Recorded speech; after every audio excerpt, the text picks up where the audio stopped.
कि राज उदास राजा रानी के एक पुत्र पुत्री एक बेटा बेटी के बिना लाग रहल।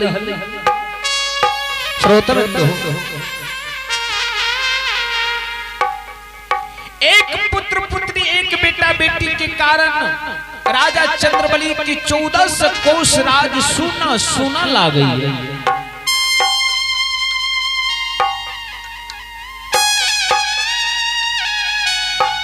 राजा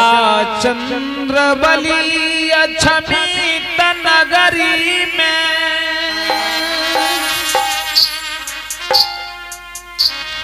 एक पुत्र पुत्री के बिना राजा का नहीं। निशी भाग करनिया रात्रि में लाली सेज पलंग पर जाकर रानी चंद्रावती पिया बा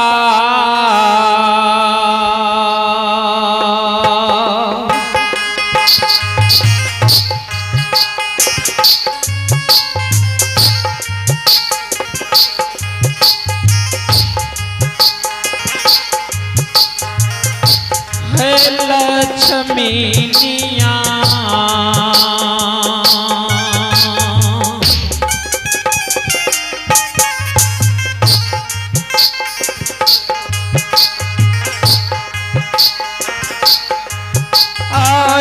पिया चराना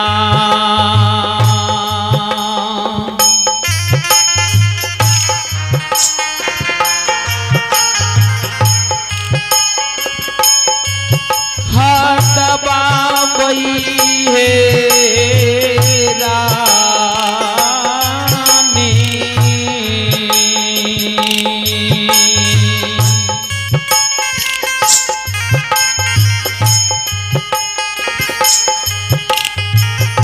नैना से धार रही है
रानी चंद्रावती राजा चंद्रबली की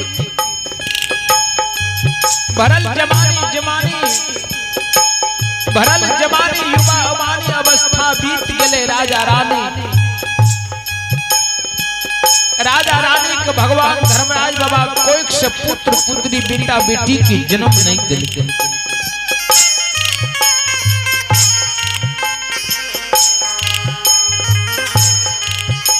चौथापन उम्र में बुढ़ारी बेश उम्र में राजा रानी दोनों प्राणी निशी भाग करनिया रात्रि में राजा चंद्रबली के चरण पर जाकर रानी चंद्रावती लाली सेज पलंग निशी भाग करनिया रात्रि में स्वामी के चरण का दबावे। चौथापन उम्र में बुढ़ारी बेश उम्र में रानी राजा के चरण पर काने या स्वामी के कहे पिया।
रानी चंद्रावती राजा की चरण पकाने स्वामी ना एक बेटा बेटी एक पुत्र पुत्री के कारण रानी निशी भाग करनिया रात्रि में लाली सेज पलंग पर स्वामी की चरण का दबावे। नैना से मोती लोर का बहावे लौट लौट का कान।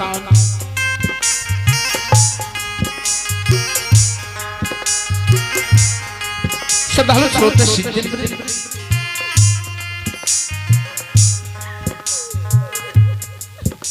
रानी चंद्रावती सिसकी बहर बहर के काने निशी भाग करनिया रात्रि में स्वामी के कहे स्वामी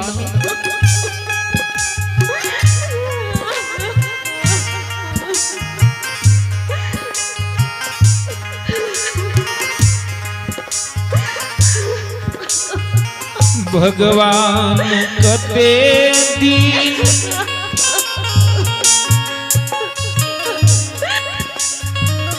हमारा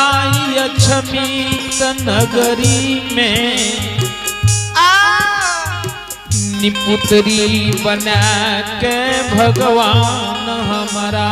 रख। रानी चंद्रावती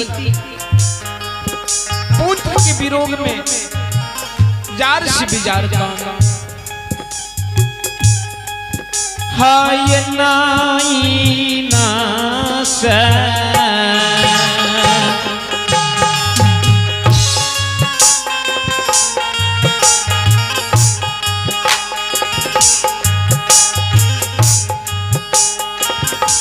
हाय लक्ष्मीनिया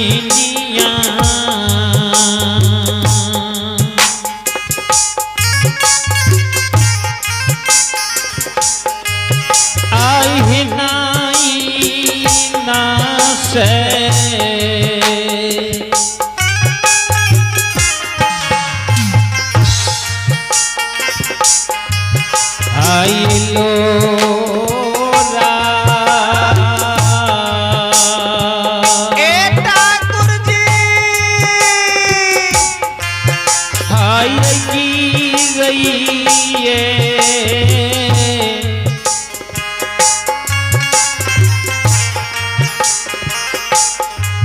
हे रानी जी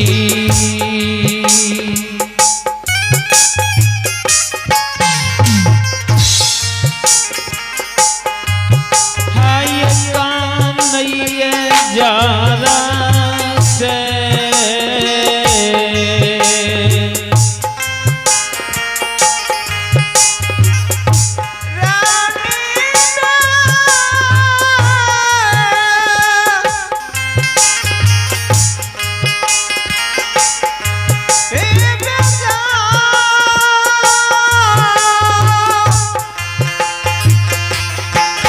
जय हो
रानी जार से बिजार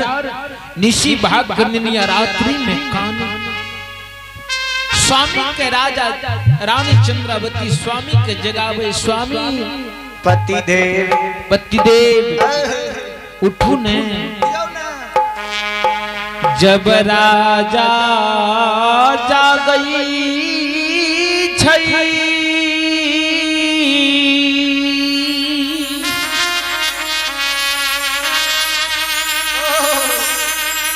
रानी कका नहीं त देखई छई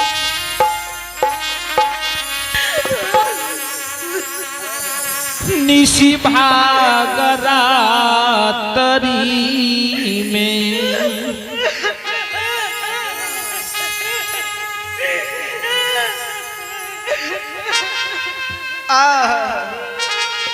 राजा ए हो राजा भैर पाज के पकड़ के सती पति वार्ता नारी के हृदय लगावे छ ब्याही अहाँ के काने छिए भगवान कौन चीज के दुख कौन चीज के कष्ट भगवान ए अछमीपुर में दे देलो कौन चीज के दिक्कत दादा आहा रानी कानैया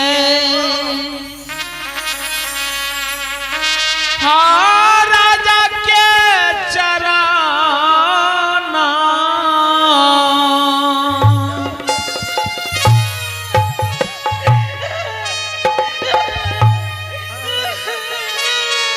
स्वामी ये सुनिया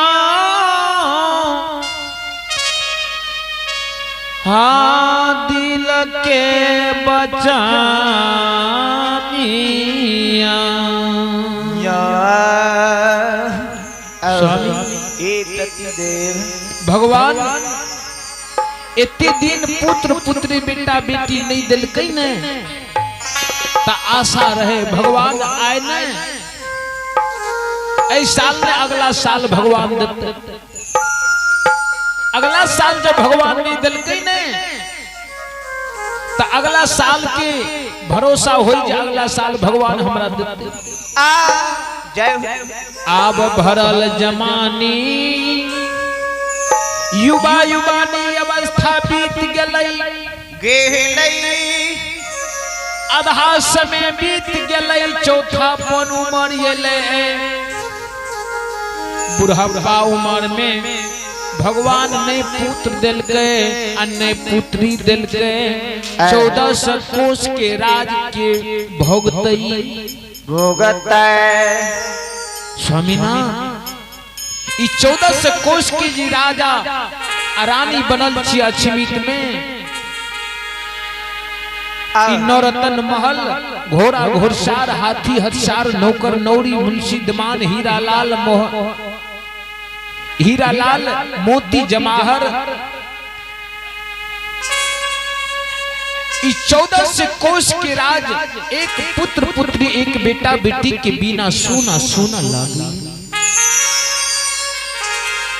सिपिया जी हैया बनई धैरा जा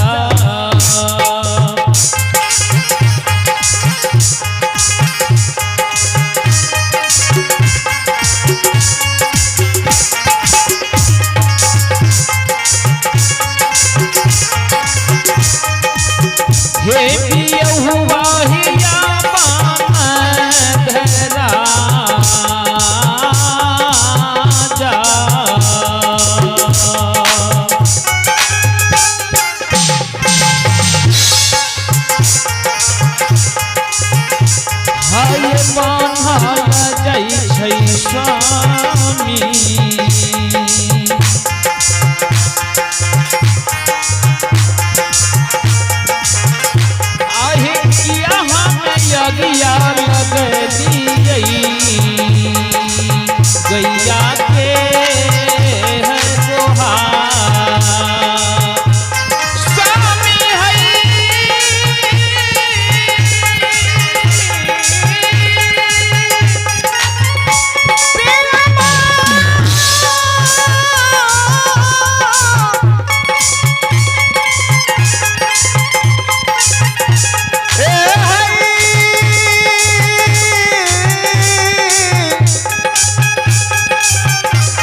स्वामीनाथ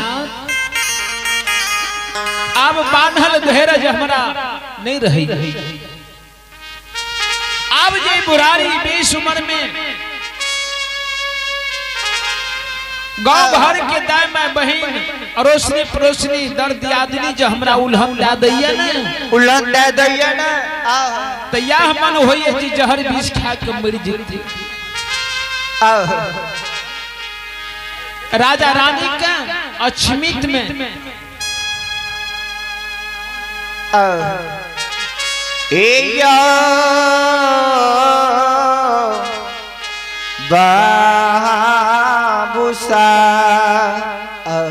अछमितपुर नगरी में रानी चंद्रावती के निपुत्री रानी कहे या राजा का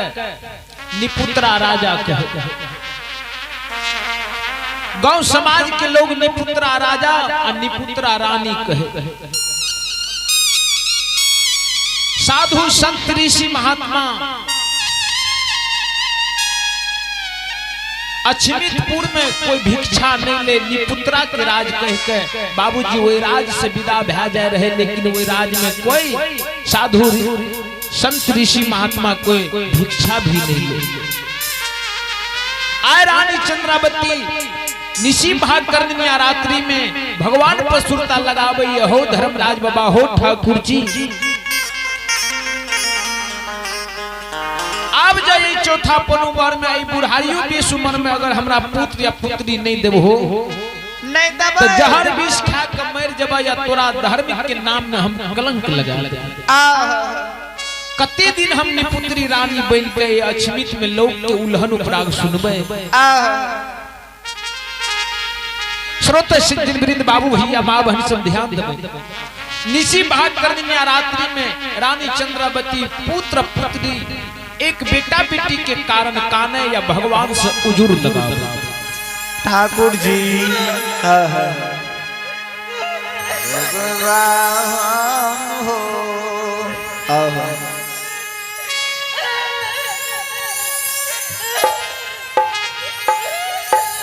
रानी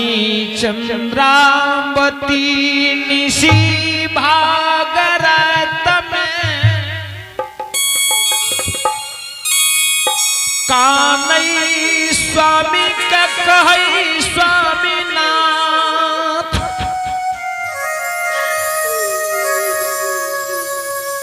एते दिन ब्याही के मुंह देख कर रह गलिए, लेकिन याब न हमें ऐ अछमित में जीवित रहम। अछमित में हे रानी जीवित नहीं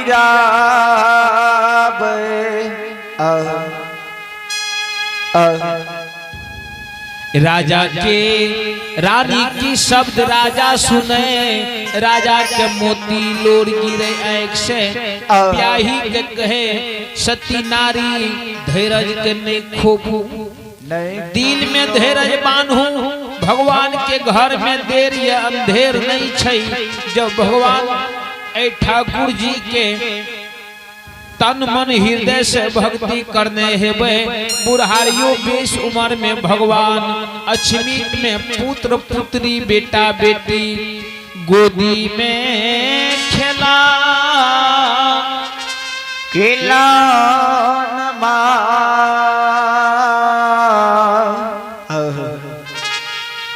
श्रोता बिंदु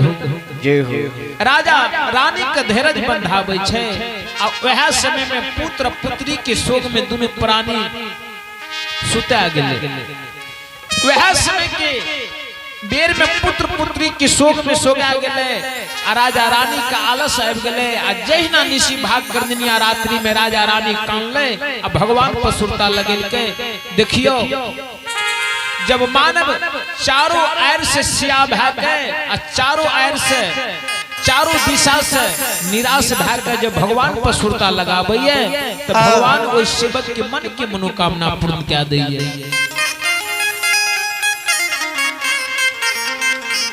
लीलाधारी धर्मराज बाबा अपन माया विस्तार कइए दई छैया वह निशी भाग कर दिनिया रात्रि में राजा रानी का धर्मराज बाबा सपना दे लाली से पलंग पर हो राजा राजा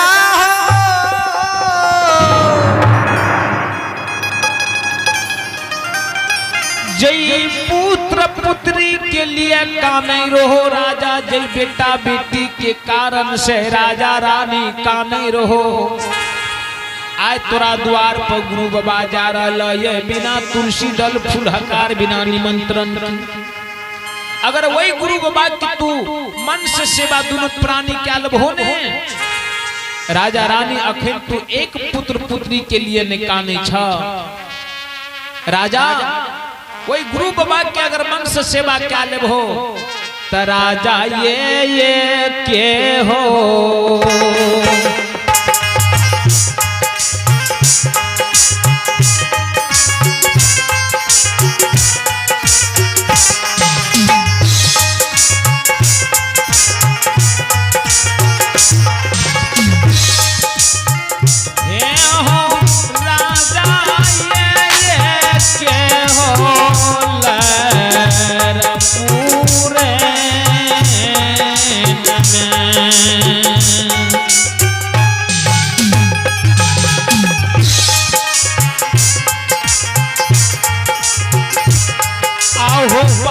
बेटा हुई तराजा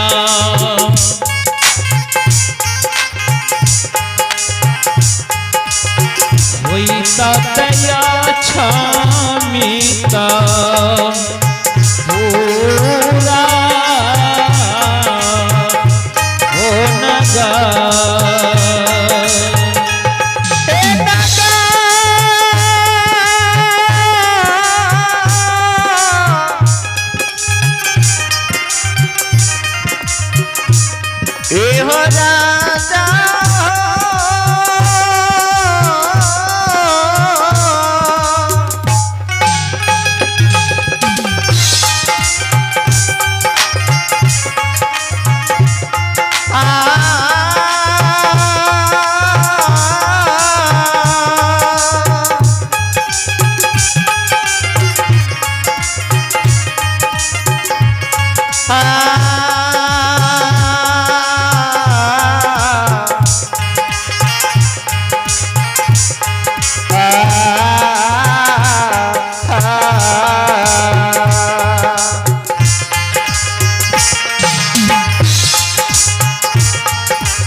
राजा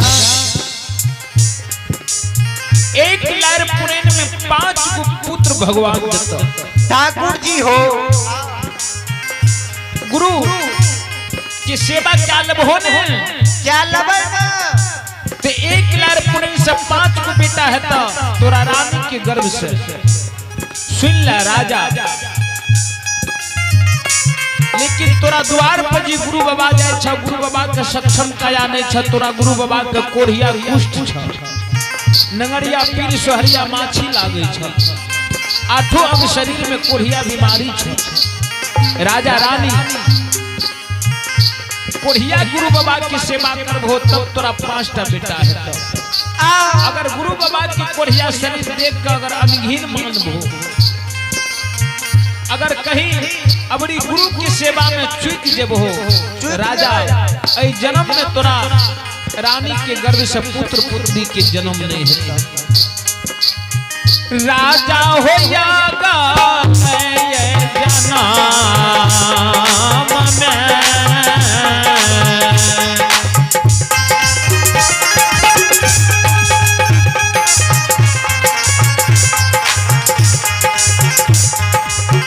हे हो राजा याला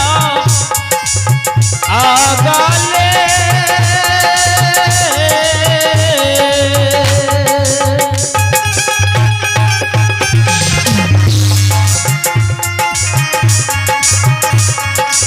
अब हो जन्म में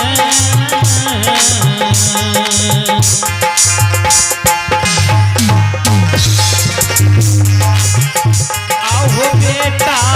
होई का राजा हो,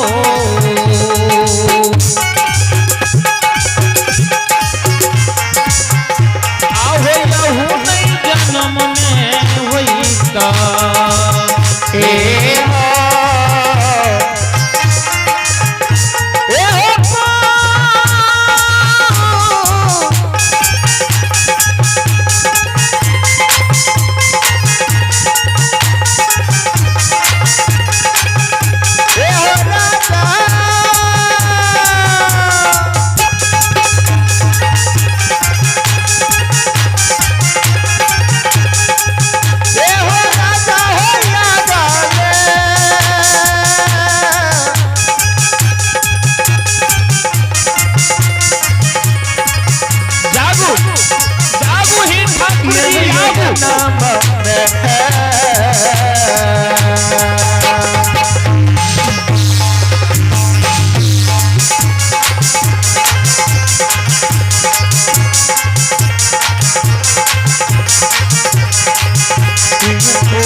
सुनो सुनो सुनो भैया सुन भाई,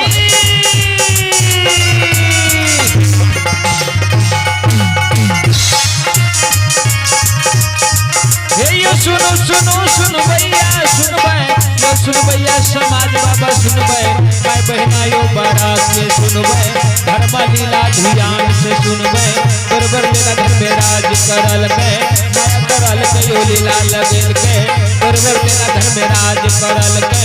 ए दुनिया संसार में केल के, मालिक के महिमा ये पार लागई छाई।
हे यो भागयो बेर भगवती के सुमरा सदा भवानी जगदम्बा के सुमरो बुढ़िया माय गहीर के सुमरो सभा के बीच घर में राज के सुमरो विद्या के दाता सरस्वती के सुमरो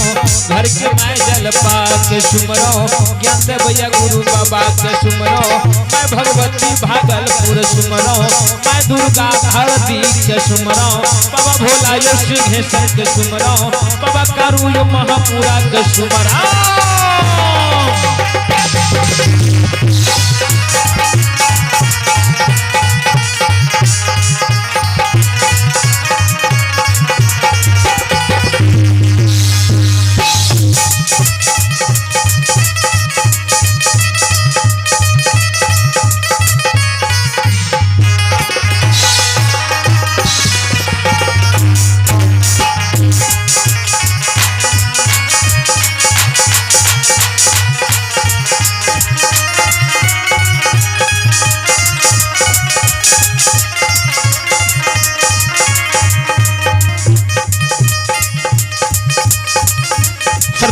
ही हमारी माँ बहन बाबू हुई ऐसे में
सदालु श्रोते सिंचन वृंद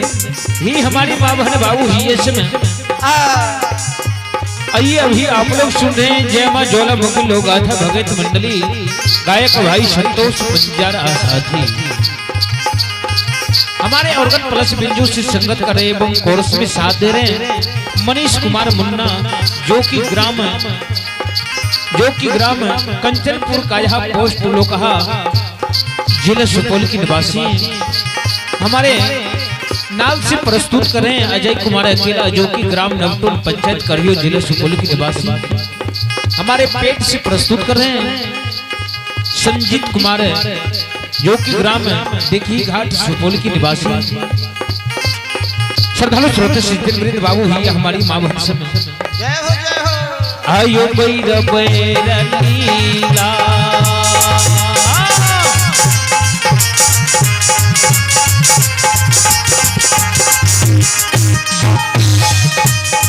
यो गुस्से बाबा बैरा बैरनीला